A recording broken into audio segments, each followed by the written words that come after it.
All right, everybody. This is a morning edition of the Lone Wolf Show. I wanted to go ahead and go live here with a prestigious elder over in the United Kingdom. I know recently on Witchcraft TV and also the Lone Wolf Show, we've had a lot of prestigious elders within the United States. And although we do reach out to elders worldwide, like Tamara von Forslund and others, across the globe, we're reaching out to United Kingdom and Robin A.P. Clericus, who has been involved in the craft for, you said 40 years. 40 years. 40 years. That's a big number. That's a lifetime. Myself, I think I lost count. After a while, I think I'm at like 22 or 23, following earth-based spirituality. But yeah, what's on your mind these days? Right. Well, I'll just the AP in my name for a start is pronounced Ap. Ap. Okay. And it means son of. It's a Welsh prefix that means son of. Mm-hmm.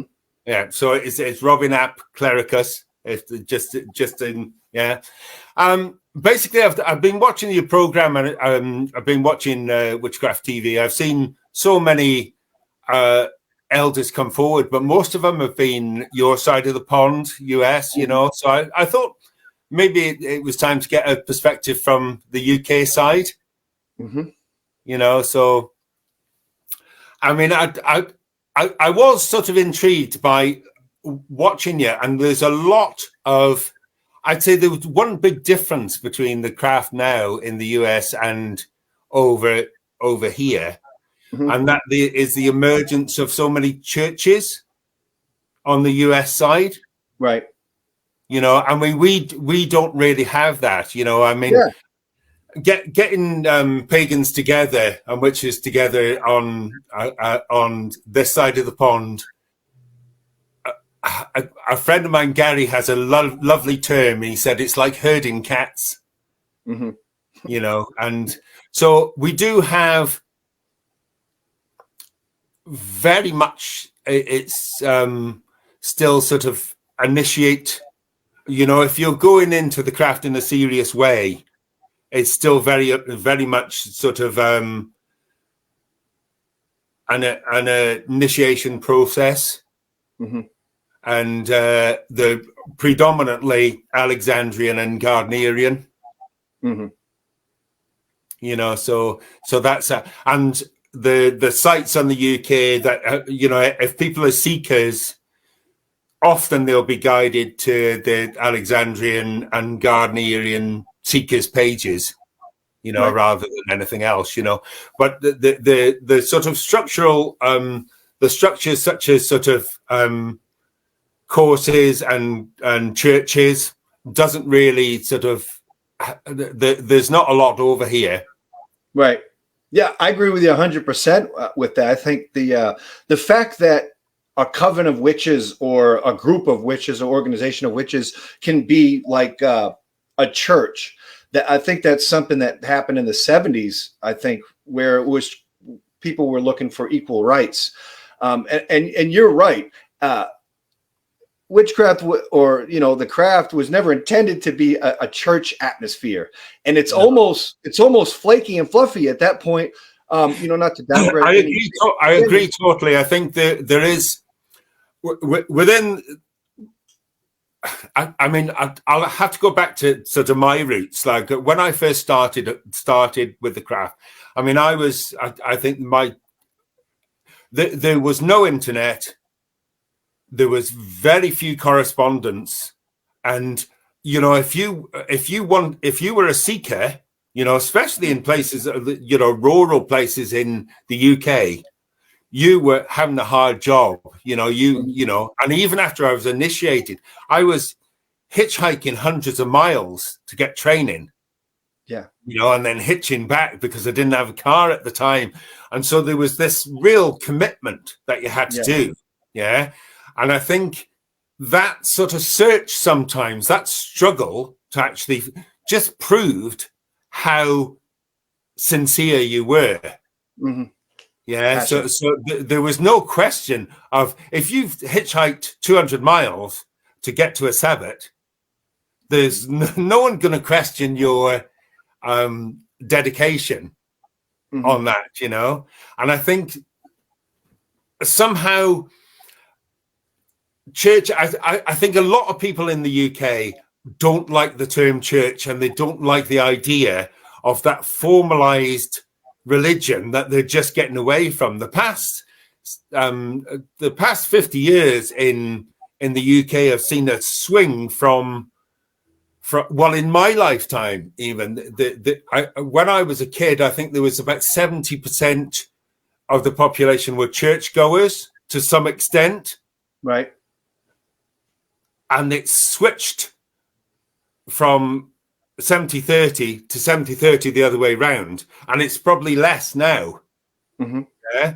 So that Christianity as such and these formalized religions as such are dying a real death here. Yeah. And paganism and the craft is really on the rise, you know. It is. It is. I feel like there's an abundance of seekers and people that are coming to the craft, and a lack of elders or people that are infused with the wisdom of the craft. I think that's covered in the UK by the Gardnerian Seekers and Initiates pages, which are well worth a look at. And I think because I mean there are some Americans that are on the sites as well, and the Alexandrian Seekers and Initiates page as well. So people are seeking the craft. They've got those to go to, and the people who put the names up on these sites, you know, are verified. So every one of them is sort of their lineage is checked, you know, before they can sort of say, all right, we've got a coven here. Yeah. So there's no sort of ifs and buts about whether they are a legit coven or not. And I think that's a good thing to have. I think that's security, you know. I mean, years ago it didn't matter because you only had the core sort of Gardnerian and Alexandrian covens. Not that there wasn't bad ones. And my experience, I had a couple of experiences in covens that where I worked within the coven as an outsider that weren't sort of really quite dodgy. But I think the internet, even though it has opened up the craft, has also opened up the craft for dodgy sites and dodgy people. You know, and I think that the Alexandrian and the Gardnerian Seekers site, at least they have people saying, yeah, they're okay. You know, so at least they're sort of vetted to a certain extent. I think the social media sites that are, you know, on the social media, the Alexandrian, the Gardnerian seeker sites like you're talking about, I think that those are just hubs for a vetting process where they can kind of evaluate who's got the passion or who they're interested in. I think so, but the main function of them is that people who are seekers can go onto that site and say, I'm looking for a coven, I'm looking for initiation within this area, say the north of England. And then someone can say, these people here are bona fide Alexandrians, Gardnerians who are working in the area, get in touch with them. You know, so I think that it's a double whammy because you're never going to be. See, that's the problem with seekers,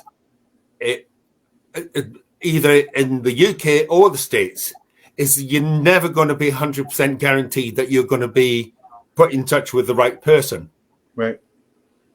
You know, or people that you can actually, or people that you can work with. But we've all done that. I mean, I remember years ago after my first degree initiation, I was initiated Gardnerian and Alexandrian first degree. Now, my high priest, high priestess at the time, they went off to traveling to sort of Europe, and I sort of set out to find another high priest, yeah, to take me to my second and third. And initially I was offered my second and third by a Gardnerian coven, but I refused it because and one of your favorite sort of phrases is keep pure your highest ideals. Yeah, from Doreen Valiente, yeah. Well, I looked at these people, they weren't my highest ideals. Yeah. I just went through a similar phenomenon with my own path. Yeah. So basically I waited, and then an Alexandrian priestess that I knew of a friend came along, and she's the one that took me up to my second and third degree. So I was a third degree by the time I was 30 years old, 29, 30 years old. Right. And I was running covens in Wales then. Sweet. But I was lucky. I was very, very lucky, because I've heard some horror stories. I've dealt with people who have come from covens that were really mistreated people, and took them and sort of said, no, it's not all like this. This is how it can be, Right. So I think you have to be discerning, and I think there has to be a certain amount of common sense within there as well. Mm-hmm. If something triggers in your brain and says this doesn't ring true, then walk away from it. I initiated, someone came to me for initiation after they'd sort of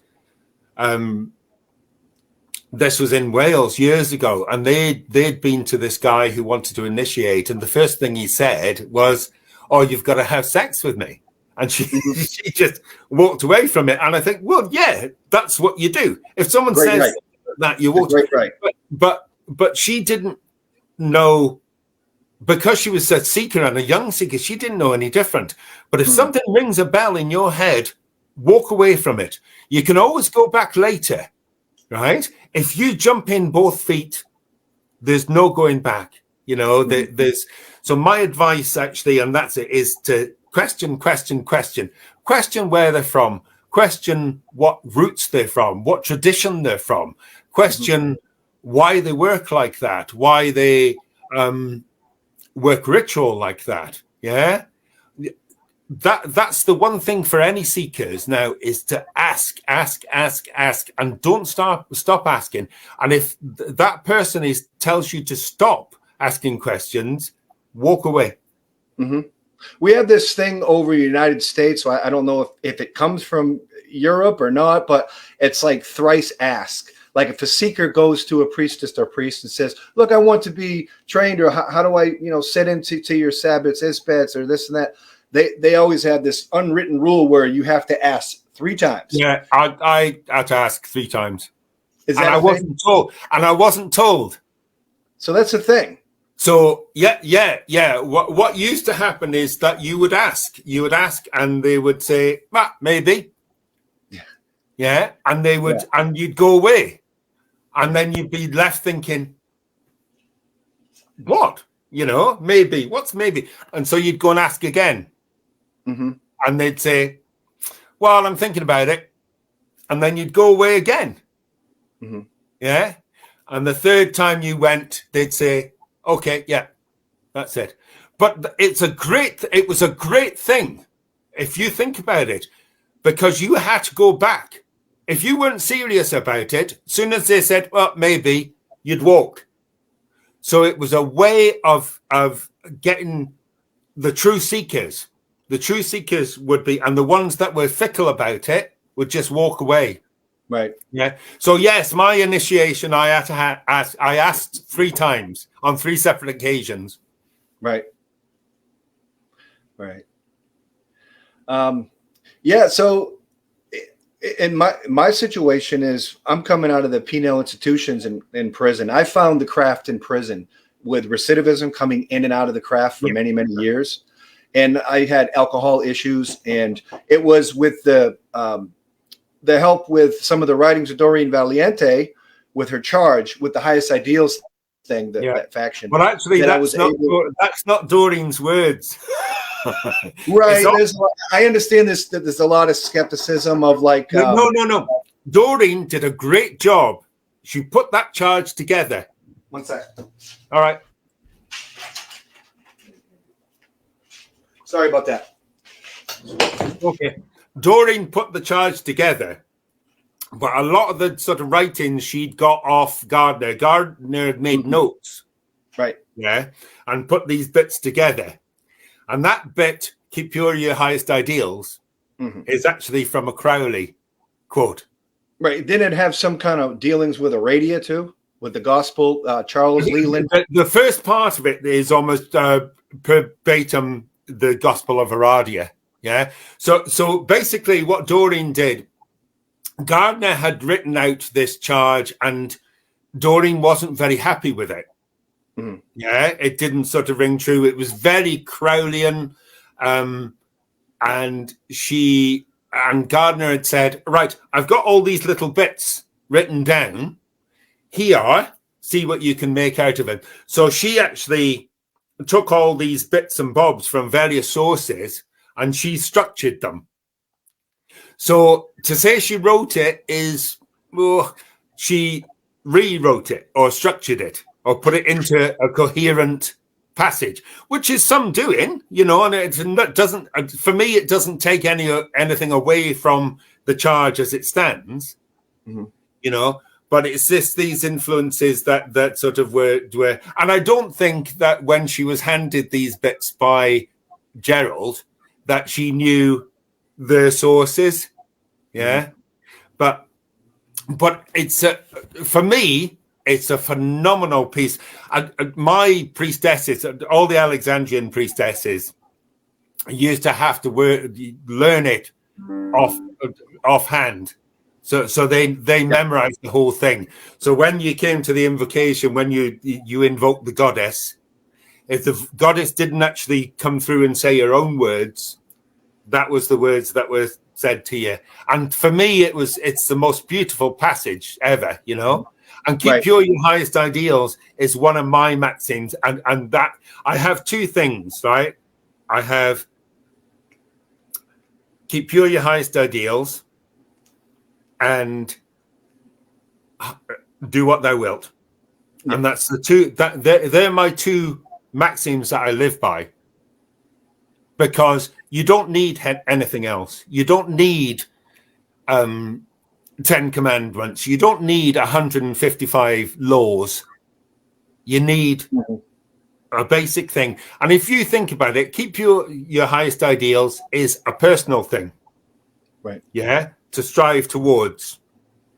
And it harm none, do what thou will. Yeah. That is such a hard thing to live by. If you include that harm none to yourself as well. Right. No smoking, no cigarettes, no coffee, no sugar. Exactly. Yeah. That is a really hard, it gazumps your 10 commandments, it blows them into outer space. One, and it harm none, do what you will. Yeah. Is actually absolutely brilliant, and if everyone could live by that, we'd be a much happier people.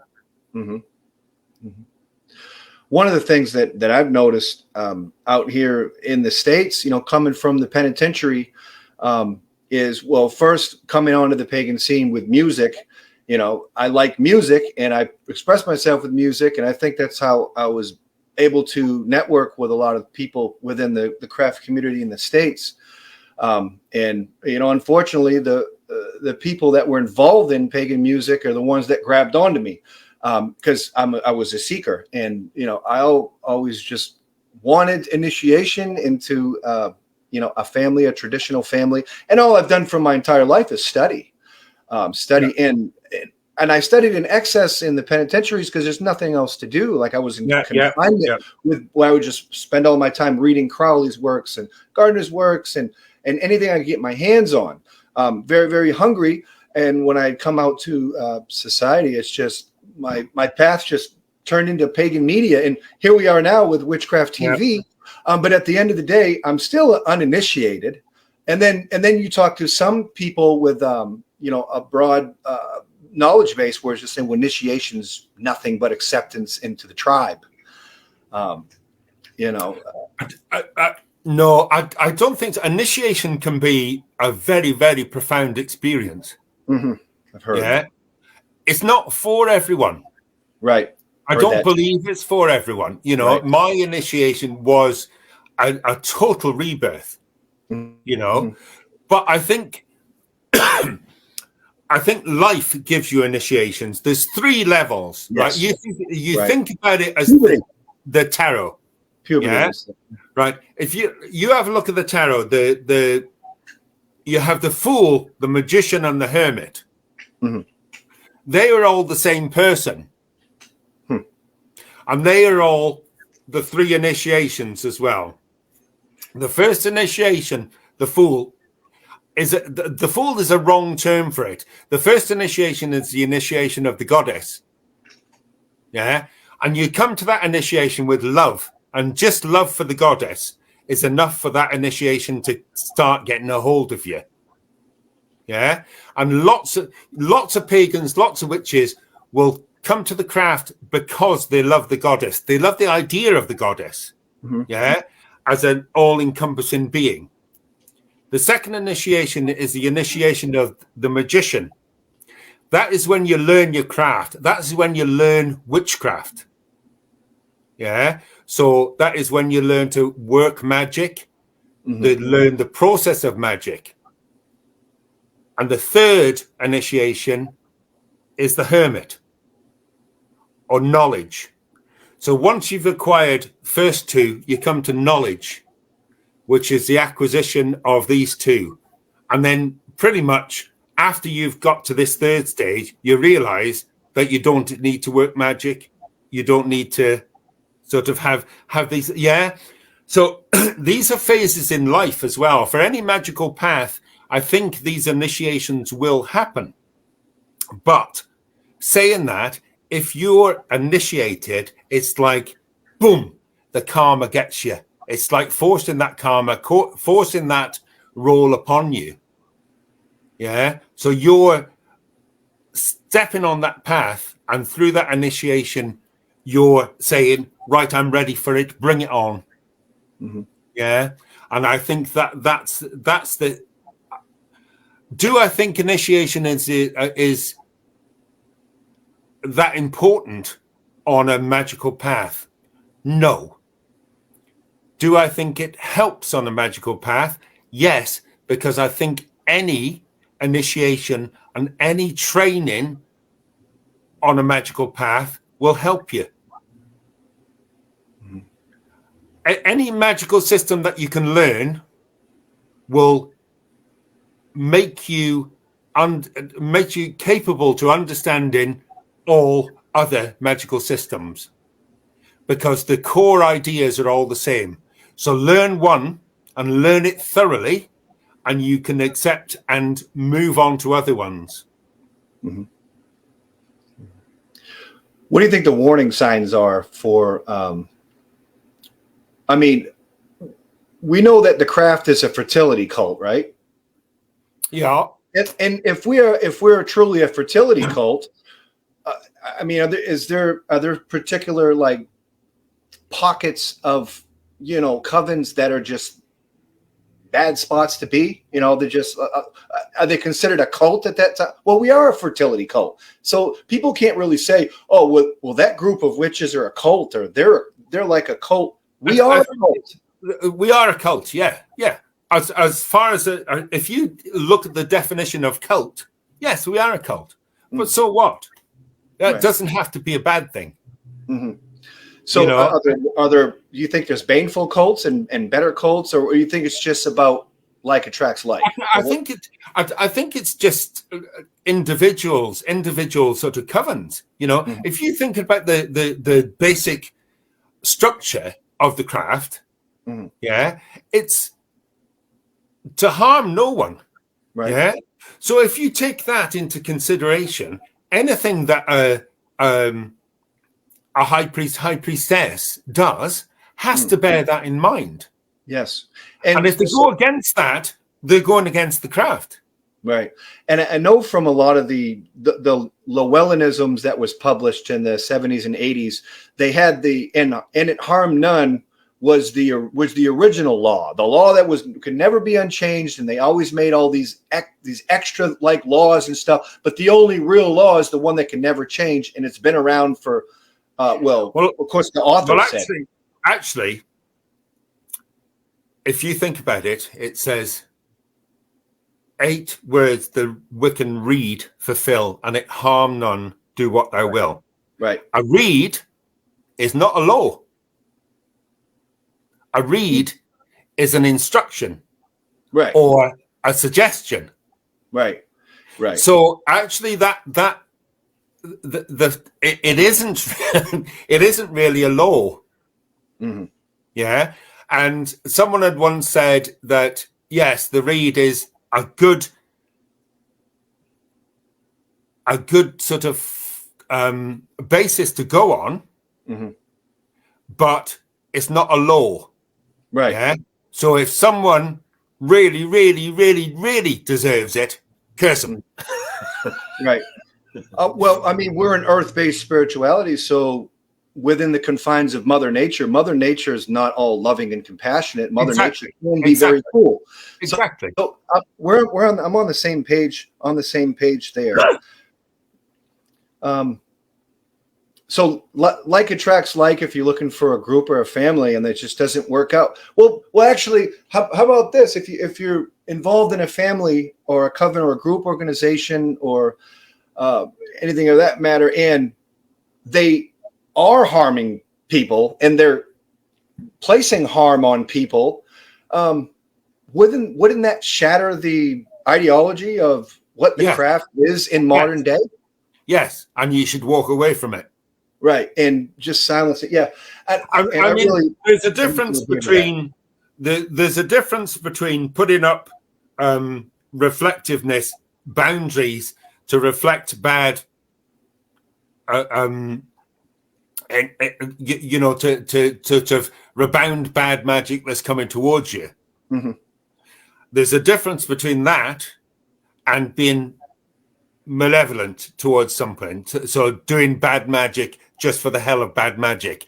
Right. Just because someone's boyfriend has pissed them off, to find a spell and to work magic against them is a no-no as far as I'm concerned, because I mean, tell the truth, it would be a lot easier to go around and punch them in the face than it would to actually work the magic, because the magic you would need, the actual magic you would need, the knowledge you would need to work that kind of magic would probably be on that person. And if it wasn't beyond that person, they wouldn't even be thinking of it in the first place.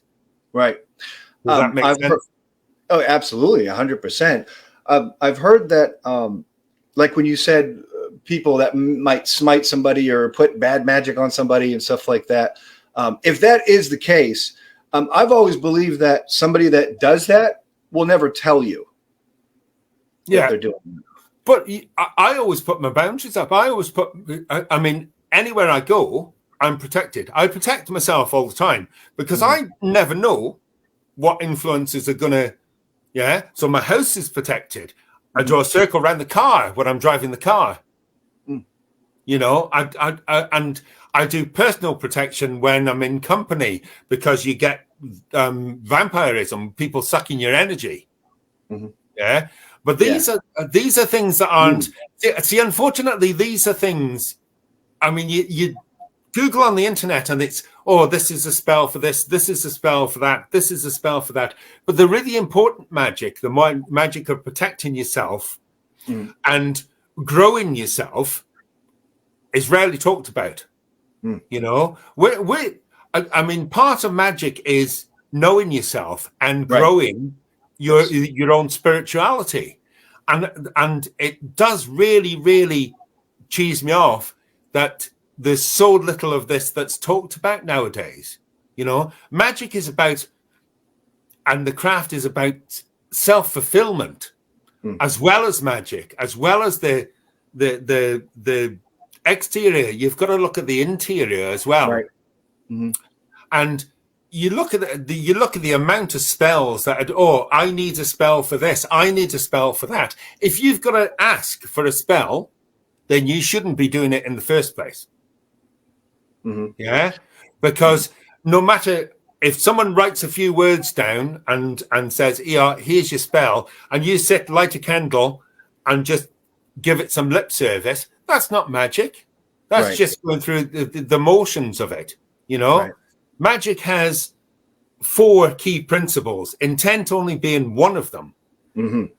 You know, there's I think you were talking about the other day about the 7 hermetic principles. Yeah, I was diving deep into the Hermetic principles. Right. Yeah. Well, with Eliphas Levi, he for just magic's sake, rather than hermetics, for magic, which there is a crossover point, he labeled 3 core principles.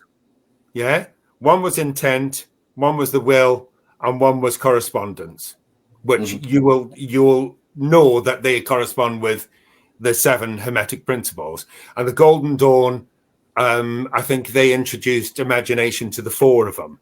But they are the key elements, and intent is just one of them. And that intention, all right, I've got a spell here, I intend to do that, right? That means nothing, you know, it really, really means nothing. Mm-hmm. So a lot of the, the magical schools or even traditions and teachings will always embrace that know thyself axiom, like you're talking about. What are some of the things that you think we can do to start knowing ourselves, like knowing how we will react, or what angers us, or what triggers us? I think the other thing that's really, really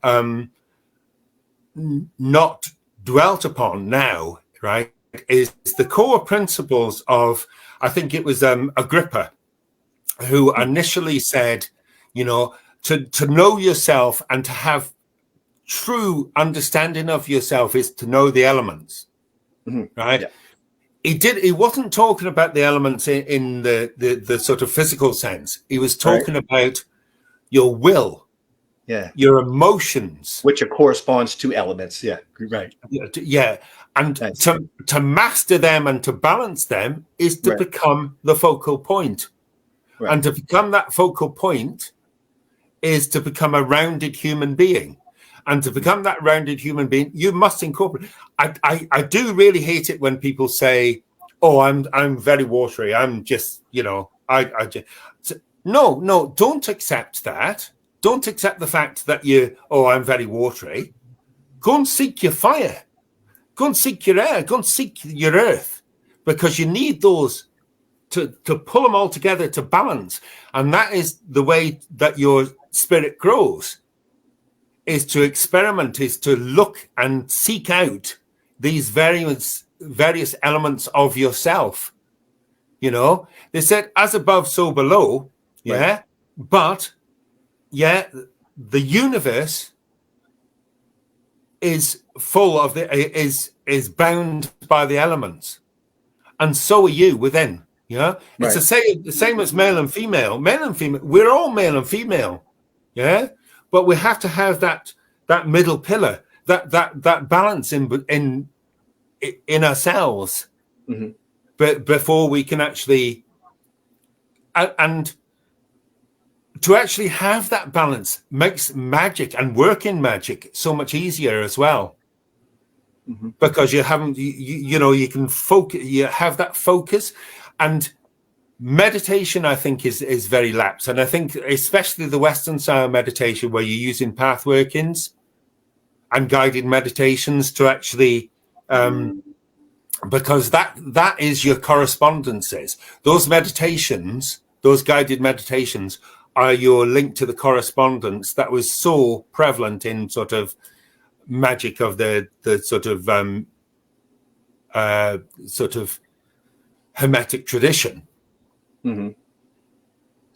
Yeah, we interviewed the witch queen of New York City. Her name is Lady Rhea, and one of the questions I asked her was, what we should be focusing on, and one of the things she said was, learn hermetics.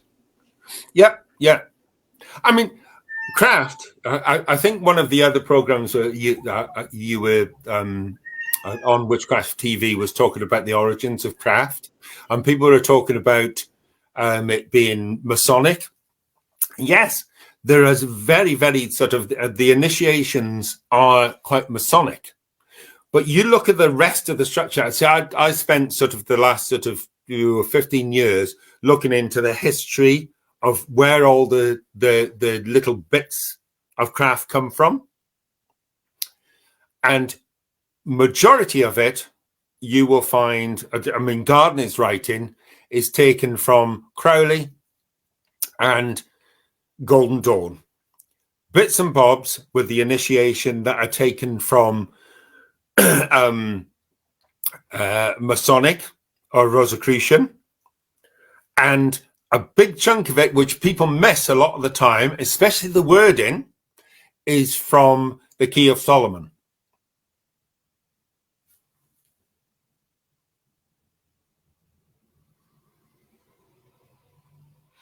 Sorry, I can't hear you. I can't hear you, Harold. Somebody had made a comment in the chat room, and I'm going to read it. I want to point out that harm none is a Wiccan tenet. Not all magical paths adhere to that. For example, Brujeria simply asks, is it justified? Hoodoo, voodoo, granny magic, etc. also do not have such golden rule type reads. The craft isn't only Wiccan. And that's a big thing in the United States too. I see a lot too, is they say, well, I don't follow the read because I'm not Wiccan. That's said a lot. That's fine. Yeah, I didn't say that. Witchcraft is diverse, very diverse. Yes, you know. I mean, I was talking about my own particularly path, which was Wiccan based. You know, and I think I made that quite clear. So, but yeah. I mean, there's so many paths, and there's so many sort of people that don't.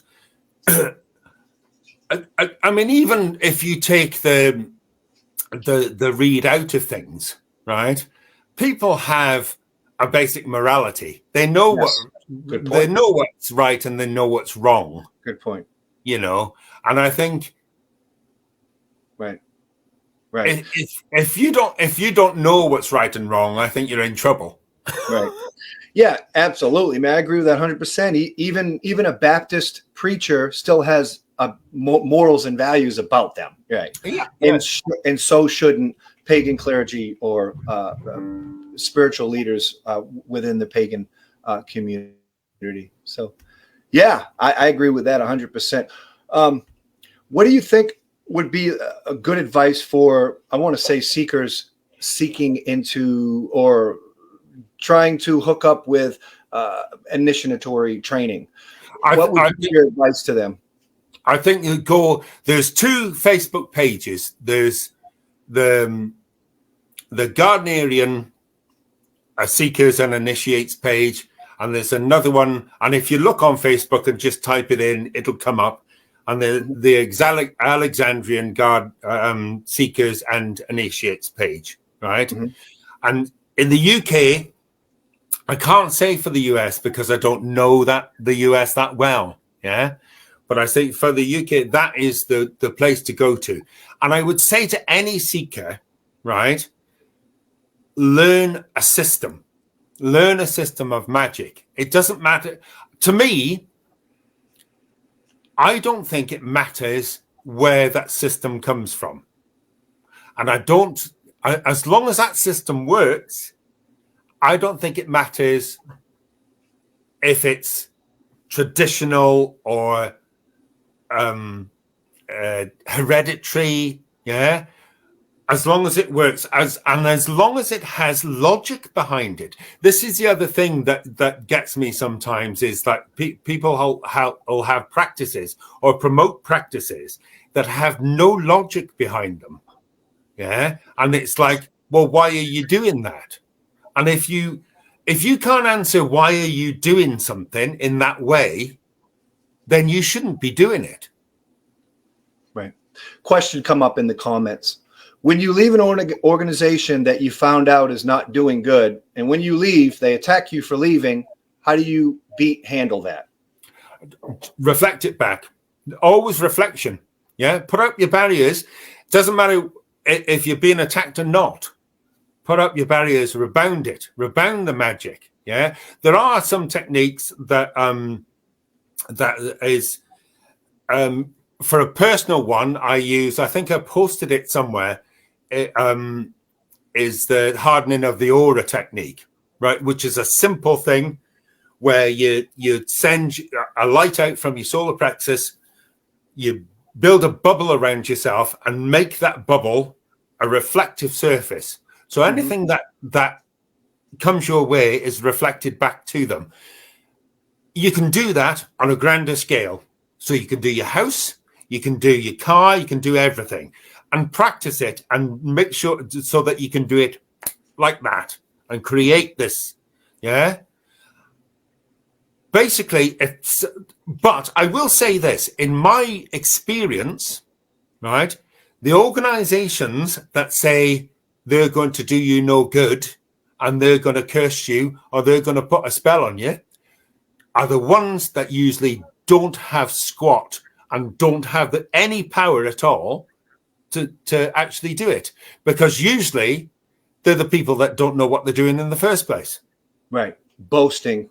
Boasting, bragging. Right. So I always say, all right, go ahead. I've said it to a couple of people in the past. I said, well, you know, and they've threatened to curse me. I said, all right, do your worst.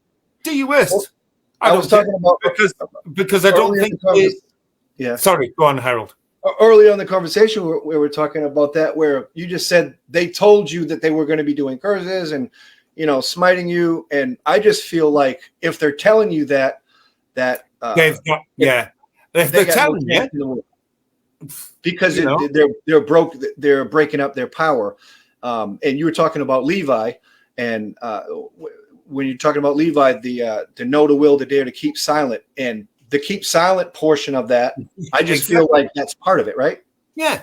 If someone's got to tell you that they're going to work against you, they probably have not got the power to do it. You know, right. I've had people say, "Oh, I'm going to curse you. I'm going to do this to you. I'm going to do that." I had one guy on the phone to me years ago saying, "I'm going to throw everything I got at you," you know, and I just said, "Well, go ahead. I don't care." Yeah. You know, I don't believe that you've got the power to do it. So go ahead, you know, and see what you get, because my barriers are up. You know, my defenses are up. I always put defenses up around my house. I always put defenses up around everything that I work, you know, I mean, as a standard practice. And I think everyone should do that. Everyone should get into doing that on a personal level and a level that's outside themselves. It's like creating a magic circle. Why do you create a magic circle? Yeah. You know, if you're working magic, you create a circle. That circle is to contain and stop outside influences. So if you can do that with a magic circle, you could do it around yourself. You can do it around your car. You can do it around your house. Right. So my advice is, if someone's threatening you and they were dodgy in the first place, is to not pay them much attention and not worry about it. Because if they were really serious and they knew what they were doing, first of all, they wouldn't do it. And secondly, if they did do it, they wouldn't tell you. Right. So here's a question coming from America, where America is kind of, in opinion, on the front lines of consumerist values, implementing witchcraft into like active body churches, where there's organizations of that nature. What would be your advice for, because it goes on in America where one organization will bully another? What is your advice for bullying within the scope of pagan community? I would say the